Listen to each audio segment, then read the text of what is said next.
안녕하세요. 네, 추석 명절 잘 보내셨습니까? 저는 좀 다른 추석 때보다 올 추석은 좀 잘 먹었던 그런 명절이었던 것 같습니다. 정부에서 재난지원금도 주고 그래서 주로 이렇게 먹는데 사용을 많이 했던 것 같아요.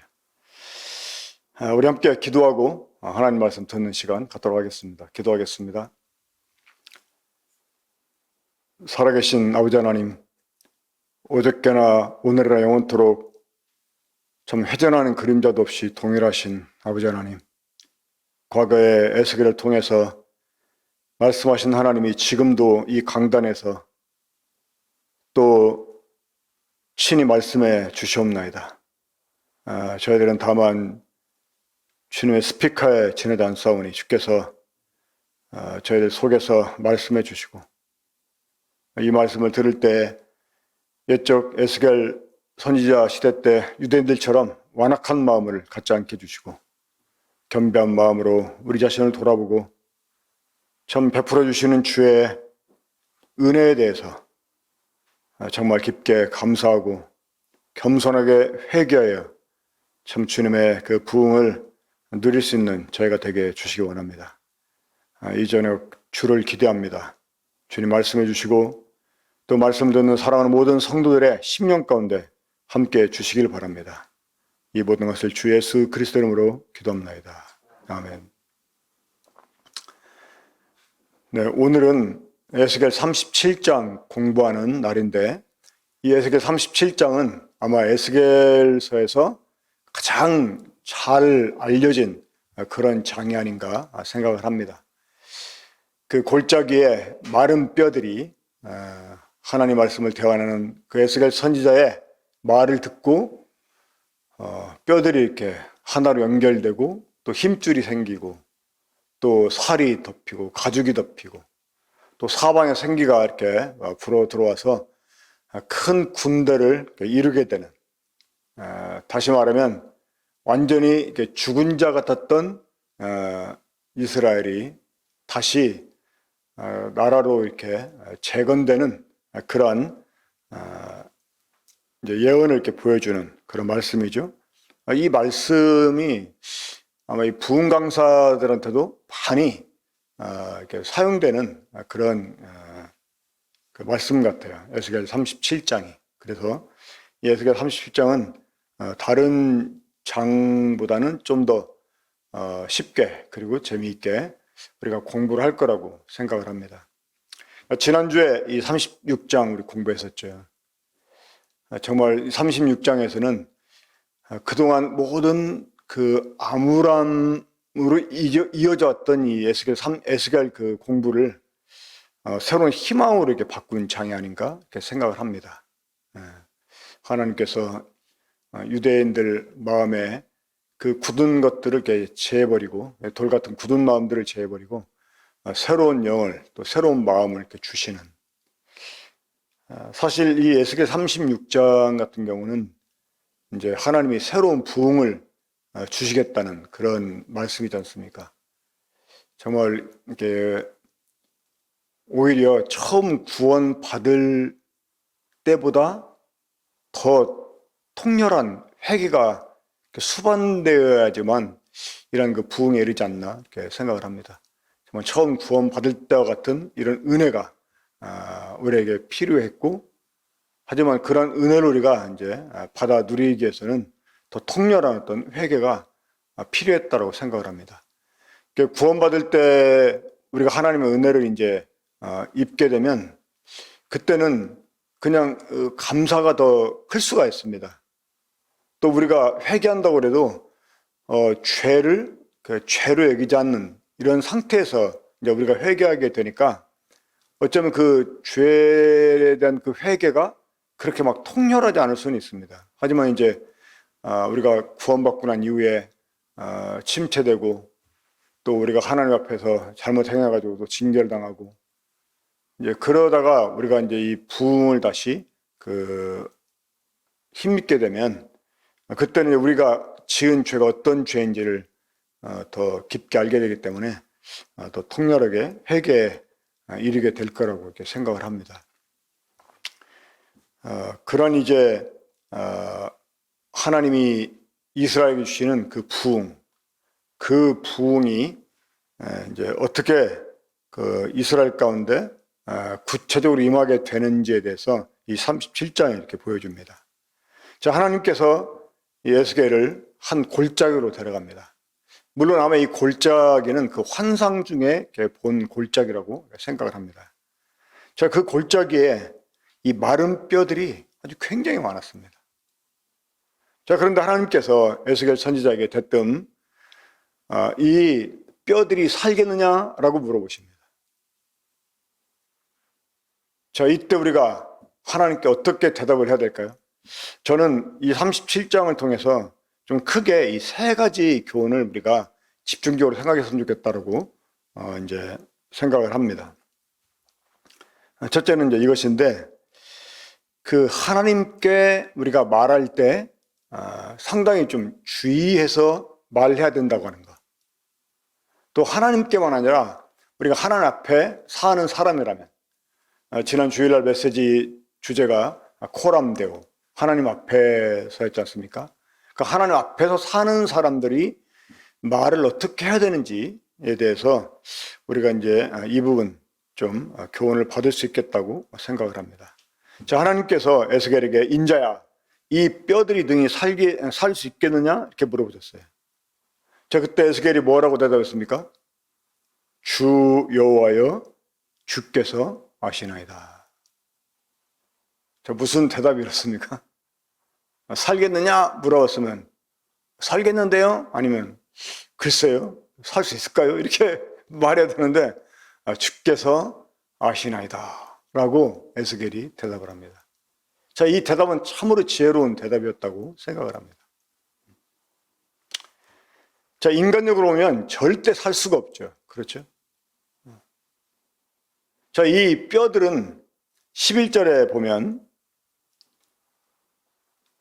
이스라엘 온 족속이라고 하나님 말씀하십니다. 11절 봅니다. 또 내게 이르시되 인자야, 이 뼈들은 이스라엘 온 족속이라.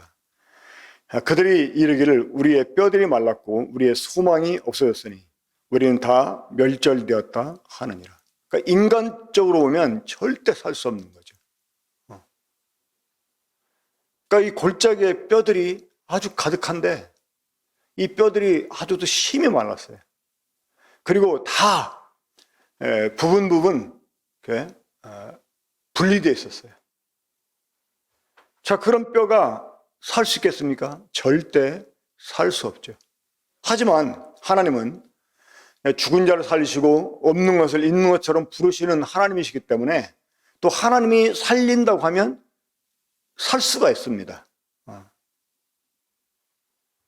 그런데 에스겔은 하나님께 어떻게 대답했습니까? 주께서 하신다고 이렇게 대답합니다.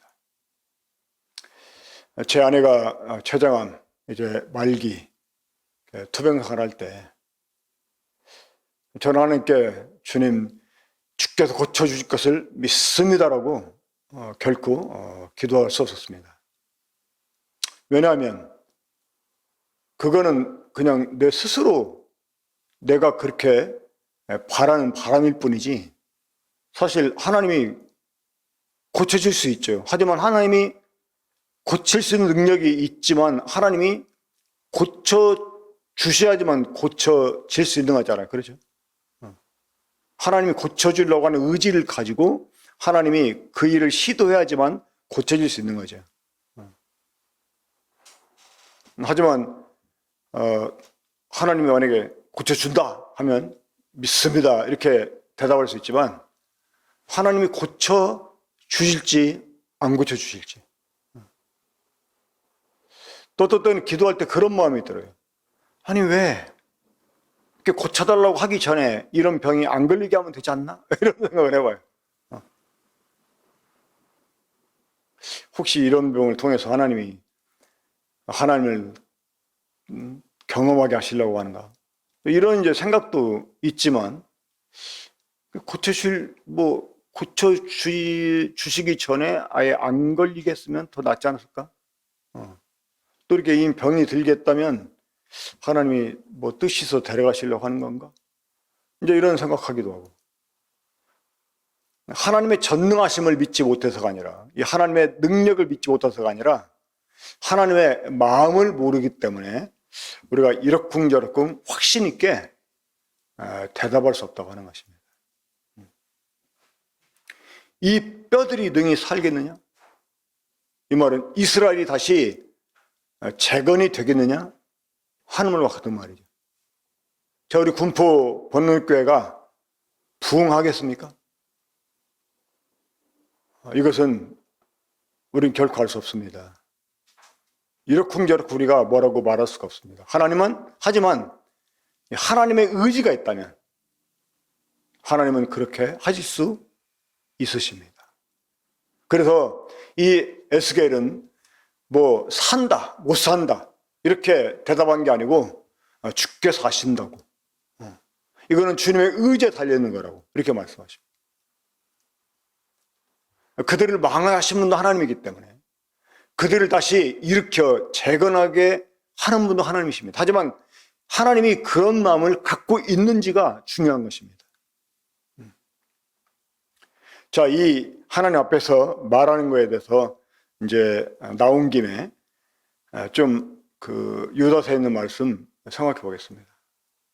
그 유다서 1장을 보면 이 천사장 미가엘이 모세의 시체를 두고 마귀와 다투는 이런 그 장면을 기록해 주는데요. 이 마귀는 이 모세의 시체를 통해서 이스라엘 백성들을 우상 숭배에 빠지게 하고 싶었던 것 같습니다. 근데 하나님이 이 모세의 시체가 어디 있는지 이스라엘 백성들은 모르게 하잖아요. 왜냐하면 이 모세를 신처럼 떠받들까 봐. 하나님이 이제 모세의 시체가 어디에 매장된지 모르게 하셨는데 마귀는 아마 이거를 통해서 이제 이스라엘 백성들은 그걸 찾게 하고 그리고 이 이스라엘 백성들로 하여금 또 다른 우상 숭배에 빠지게 하려고 했던 것 같습니다. 자, 그때 이 마귀와 미가엘이 다툽니다.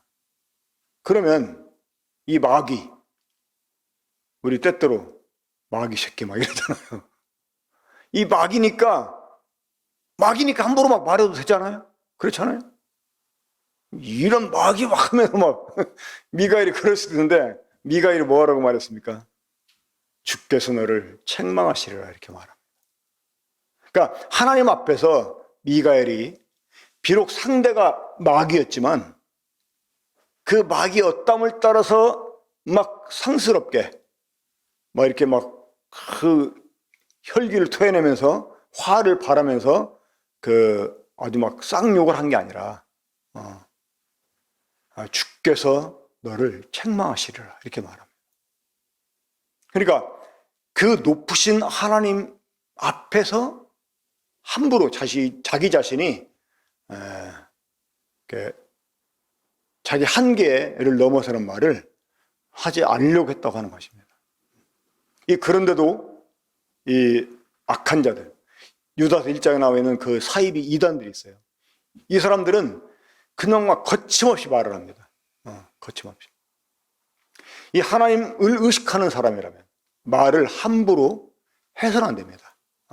지금 하나님이 코람네오라는 게 뭐예요? 하나님 앞에 산다는 게 무엇입니까? 하나님이 보신다는 거잖아요. 하나님이 들으신다는 거잖아요. 우리가 그걸 의식하면 함부로 우리의 말을 입 밖으로 내놓을 수가 없습니다.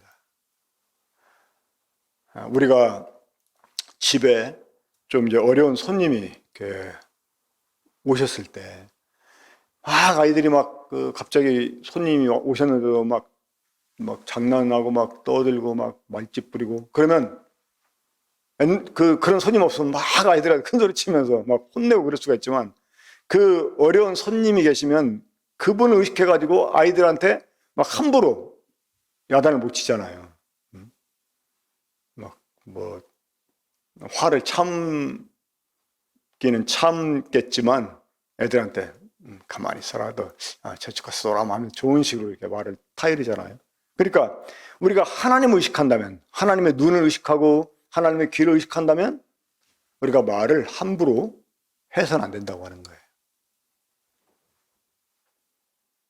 이 뼈들이 능히 살겠느냐라고 하나님 물으셨을 때 에스겔은 주 여호와여 주께서 아시나이다라고 대답했습니다. 아주 지혜로운, 정말 그 하나님을 이렇게 경외하는 사람이 마땅히 이렇게 보여야 될 이런 그 내용의 대답을 에스겔이 했었습니다. 자, 하나님이 에스겔에게 이 뼈들을 향해서 대언하라고 이렇게 말씀하십니다. 저는 오늘 이 4절 말씀 보면서 비록 우리 군포 번영교회에 마른 뼈 같은 사람들이 있다 할지라도, 또 우리 군포 번영교회 뿐만 아니라 우리 주변에서 그 하나님 믿다가 타락한 사람들, 교회에서 떨어져 나간 사람들, 뭐 우리 모임에서만 아니라 다른 모임에서도, 아니 뭐 일반 이런 교파 이런 교회에서도 정말 이렇게 떨어져 나가가지고 마치 완전히 죽어버린, 영적으로 완전히 죽어버린 사람처럼 보이는, 그러니까 어떤 말씀도 전혀 들어가지 않을 것 같이 생각되는 이런 사람이랄지라도 하나님이 이 뼈들에게 대언하라고 하신 말씀을 따라서 우리가 그 사람들에게도 하나님 말씀을 말해줄 필요가 있다라고 생각을 했습니다.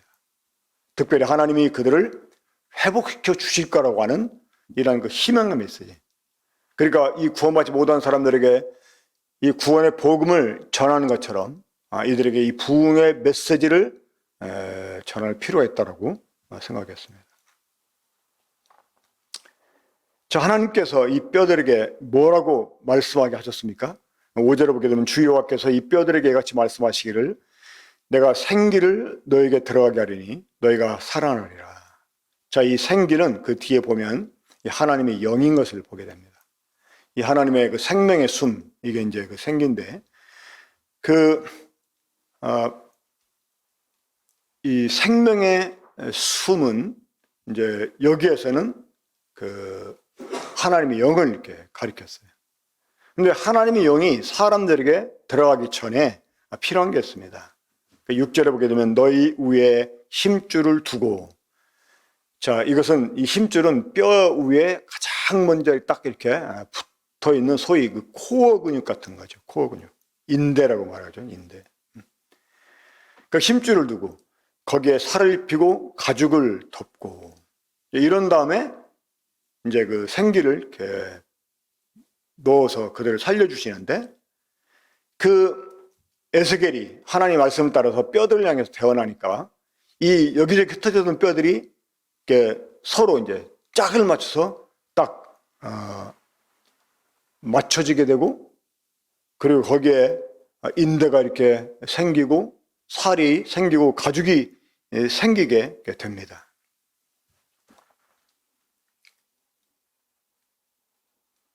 자, 그런데 이제 하나님이 9절에서 에스겔에게 생기를 향하여 태어나라 이렇게 말합니다.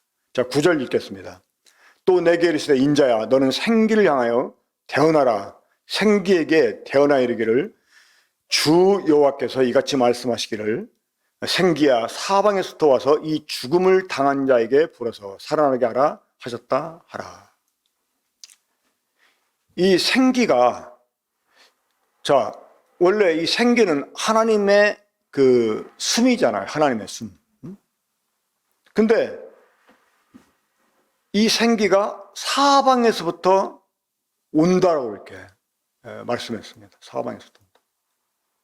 이것은 이제 이방인의 수가 다 차면 이 복음이 유대인들에게로 또 이스라엘 백성들에 돌아가서 이제 그들이 국가적으로, 이 민족적으로 구원을 받게 되는 이런 역사가 이제 있음을 이렇게 여기서 보여줍니다. 이 성령은 복음과 함께 부어집니다. 그러니까 이 복음이 이른 곳에 성령이 함께 하셔요. 그러니까 복음을 받는 사람들에게 성령이 또한 동시에 임하게 됩니다. 원래 이 하나님은 창세기 6장 3절에서 이 하나님이 사람들과 함께 영원히 함께하지 않겠다고 말씀하셨기 때문에 이 사람들이 거듭나지 아니않고서는 이 성령을 받을 수가 없어요. 그렇기 때문에 우리 주 예수 그리스도의 십자가와 이 부활의 복음, 이 복음이 있어야지만 성령이 부어질 수 있습니다. 그러니까 이제 이방인의 수가 다 차고 나면 다시 복음이 이스라엘 사람들에게로 돌아갑니다. 그들에게 이제 그래서 이제 이들에게 그 복음이 임하게 되고, 그래서 이제 이들이 예수 그리스도를 믿고 구원을 받게 되는. 그러면서 이 명실상부한 정말 하나의 큰 군대로 서게 됩니다. 10절에 보면 이에 내가 그 명령대로 대언하였더니 생기가 그들에게 들어가매 그들이 곧 살아나서 일어나 서는데 극히 큰 군대더라. 자, 이제 그 뒤에 있는 말씀들은 앞에 있는 말씀들을 좀 더 상세하게 설명해 주고 있는 것입니다. 자, 이런 그 에스겔 37장의 예언은요, 두 번에 걸쳐서 성취가 됩니다. 첫째는 이 바벨론에서부터의 그 귀환.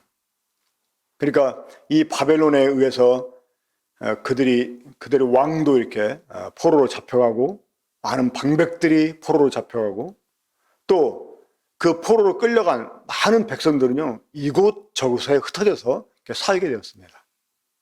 물론 유대인들이 집단적으로 좀 많이 모여 살던 이런 그 도시도 있었지만, 그 테라비브라고 하는 그 도시가 있었지만, 그러나 이 여기저기에 많이 흩어져 살고 있었어요. 마치 이 골짜기에 이 마른 뼈들이 여기저기 흩어져 있었던 것처럼.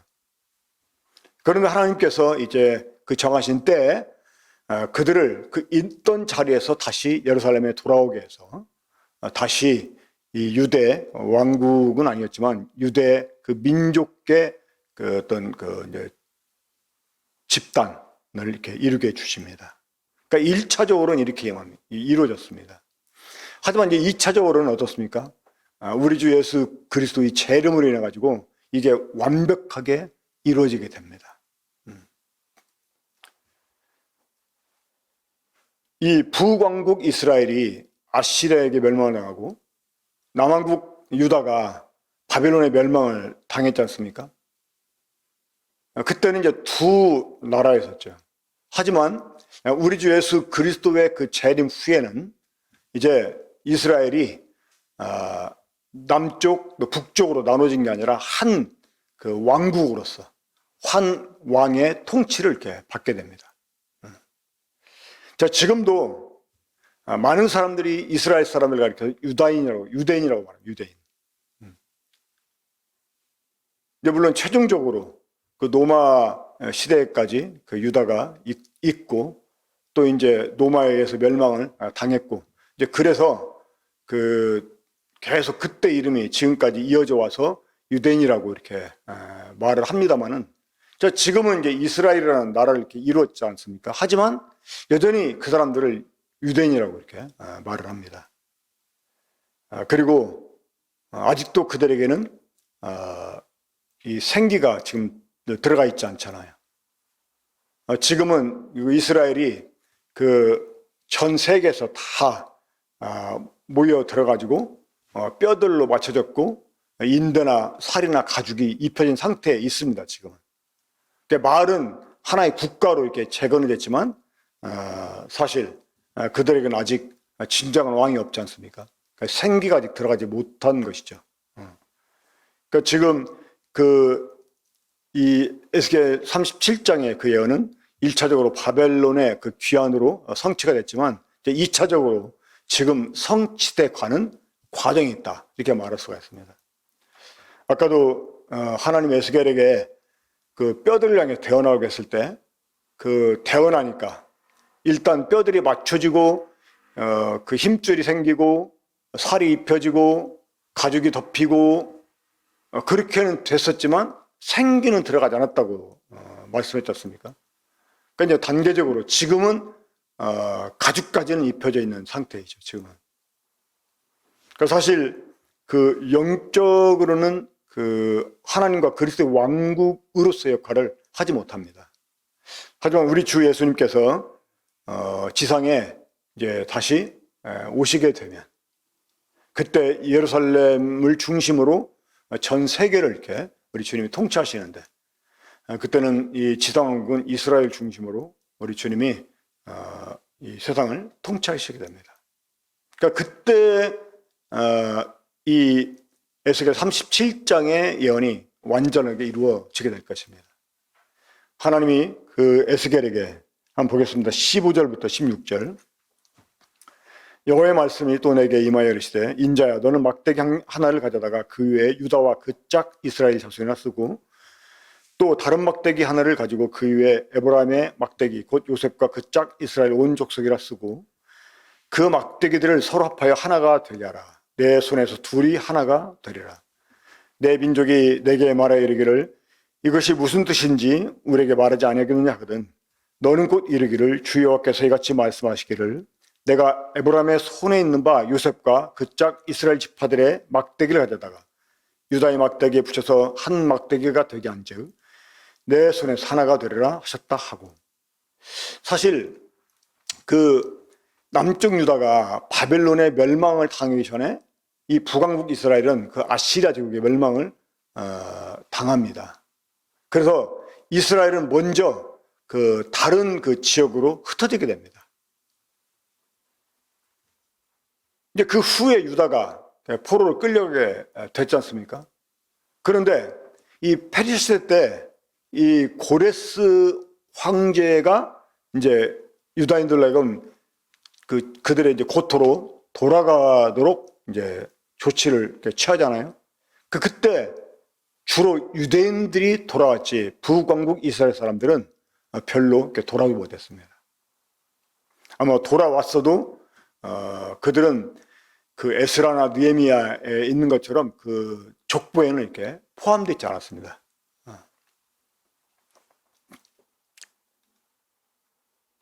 하지만 이 2차 세계 대전이 끝난 뒤에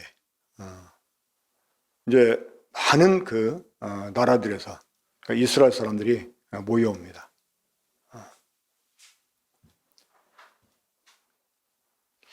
그 참 불가사의한 일이요.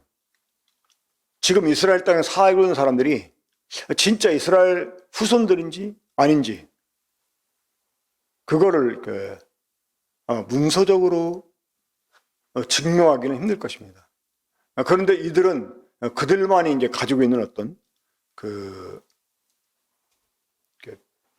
종족 아마 이렇게 보존하는 뭐가 이렇게 있었던 것 같아요. 그래가지고 지금도 이제 뭐 물론 여러 이게 파가 있긴 하지만 그 나름대로 그 어떤 구전을 이어오는 어떤 그러한 이제 족보들이 있는 것 같아요. 그 바벨론 포로 귀환 때는 유대인 중심으로 이렇게 귀환이 되었지만 우리 주님이 오시게 되면 그들이 이스라엘 그 후손으로 이스라엘 그 자손으로서의 어떤 그 명확한 것을 확인할 수 있지 않을까 생각을 하게 됩니다. 그래서 그때는 이제 우리 그 주 예수님의 통치를 분열 없이 이스라엘이 하나가 돼가지고 받게 되면서 이제 그리스도의 왕국의 백성으로 참여를 하게 되고 그러면서 이 지상에서 특별히 이제 아마 그런 사람들은 14만 4천으로 좀 이렇게 제한이 되겠지만 이 그리스도로부터 왕노릇 하게 되는 이러한 일이 있게 될 것입니다. 완전히 말라 비틀어진 뼈들 또 다 분해가 돼가지고 여기저기 흩어져 있는 이러한 뼈들 이러한 뼈들이 살겠다고 누가 믿을 수 있겠습니까? 하지만 하나님께서 처음 구원받을 때 같은 은혜를 우리에게 주지 않는다면 아마 부흥이라고 하는 것은 결코 바랄 수 없는 것일 것입니다. 하지만 구원받기 이전에 우리가 죄인인 것도 잘 몰랐습니다. 하나님을 꼭 믿어야 되는지도 잘 몰랐어요. 하지만 이 부흥의 때는 처음 구원받을 때와는 다릅니다. 물론 처음 구원받을 때도 전적인 하나님의 은혜로만 가능했죠. 이 부흥도 마찬가지입니다. 이 골짜기의 마른 뼈들을 바라보면서 부흥을 어떻게 기대할 수 있겠어요? 이거는 전적인 하나님의 은혜가 아니면 안 됩니다. 정말 지난주에 우리가 보았던 36장에서 하나님이 새 영을, 새 마음을 주셔야만 가능한 것이에요. 하지만 이 처음 구원받을 때와 좀 다른 게 있습니다. 무엇일까요? 바로 회개입니다. 우리 자신이 이미 회생 불가한 상태에 있다고 하는, 정말 저주스러운 이러한 상태에 있다고 하는 것을 자각하고 울어야 됩니다. 이제 지난 36장에도 나왔지만 하나님이 그런 약속을 주시고도 이스라엘에게 하나님 뭘 요구하셨습니까? 그래도 이들이 그것이 자기들에게 이루어지기를 내게 구하여야 할지라 이렇게 말씀했습니다. 하나님이 부흥을 주시겠다 약속에서도 기도해야 된다는 것입니다. 그것이 자기들에게 이루어지기를 기도해야 된다는 거예요.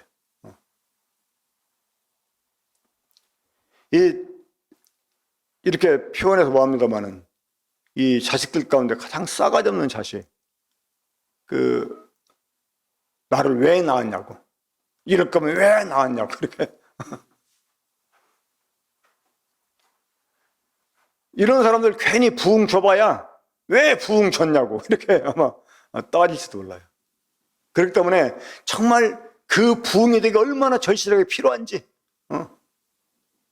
정말 처음 구원 받을 때 같은 이러한 전적인 은혜가 내게 지금 필요하다는 것을 하나님께 고백하면서 주님 내게 부흥을 시작해 달라고 하나님께 구해야 된다고 하는 것입니다.